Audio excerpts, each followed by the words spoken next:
আসসালামু আলাইকুম। আমন্ত্রণ বাংলাভিশন সংবাদে। আপনাদের সাথে আছি নাজিয়াত শাহরিন।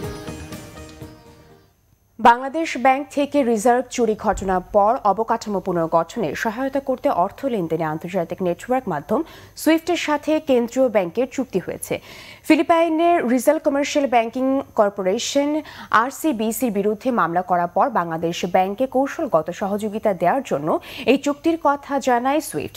রয়টার্সকে দেয়া বিবৃতিতে সুইফট জানায়, অপরাধীদের বের করে বিচারের সম্মুখীন করতে সুইফট, নিউইয়র্ক ফিড ও বাংলাদেশ ব্যাংক একসাথে আইনশৃঙ্খলা বাহিনীকে সহযোগিতা করবে। তবে মামলায় সহযোগিতার ক্ষেত্রে সুইফটে ভূমিকার বিষয়ে মন্তব্য করতে রাজি হননি বাংলাদেশ ব্যাংকের আইনজীবী আজমালুল হোসেন কিউসি। এদিকে আরসিবিসির বিরুদ্ধে বৃহস্পতিবার রাতে ম্যানহাটন সাউদার্ন ডিস্ট্রিক্ট কোর্টে মামলা করা হয়।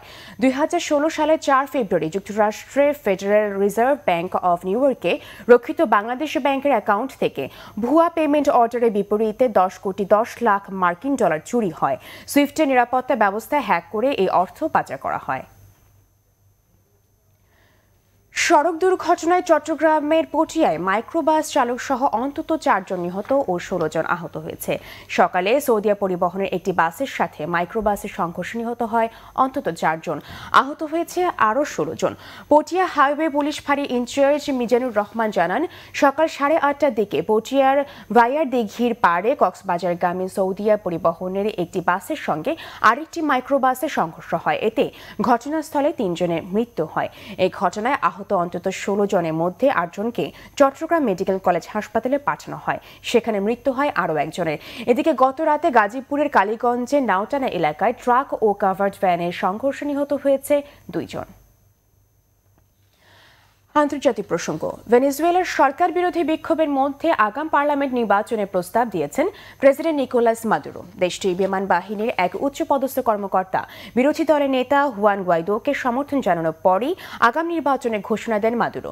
শনিবার ভেনেজুয়েলার সাবেক প্রেসিডেন্ট হুগো শেভেজের স্মরণসভায় আগাম পার্লামেন্ট নির্বাচনের ঘোষণা দেন প্রেসিডেন্ট মাদুরো। তবে ভেনেজুয়েলা 2020 সালের আগে পার্লামেন্ট নির্বাচন সম্ভব না বলে মনে করছেন রাজনৈতিক বিশ্লেষকরা। এদিকে বিরোধী দলের সংসদ সদস্য আরমান্দো আসম এক বিবৃতিতে জানিয়েছেন, আগাম পার্লামেন্ট নির্বাচনের ঘোষণা উস্কানিমূলক কর্মকাণ্ড ছাড়া আর কিছুই না।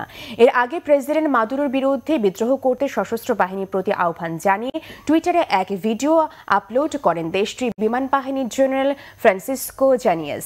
গেল 23 জানুয়ারি বিরোধী দলের নেতা হুয়ান গুয়াইদো নিজেকে ভেনেজুয়েলার অন্তর্বর্তী প্রেসিডেন্ট ঘোষণা করেন। এরপর যুক্তরাষ্ট্র ও ইউরোপীয় ইউনিয়ন সহ 20টি দেশ গুয়াইদোকে স্বীকৃতি দেয়। অন্যদিকে রাশিয়া, চীন, তুরস্ক ও কিউবা সহ কয়েকটি দেশ প্রেসিডেন্ট মাদুরোকে সমর্থন জানায়। সংবাদ বেলা 12টায় দেখার আমন্ত্রণ রইল। এছাড়া ফেসবুকে বাংলাভিশন সংবাদ সরাসরি দেখতে লগ ইন করতে পারেন facebook.com/বাংলাভিশনে। এতক্ষণ সাথে থাকার জন্য ধন্যবাদ।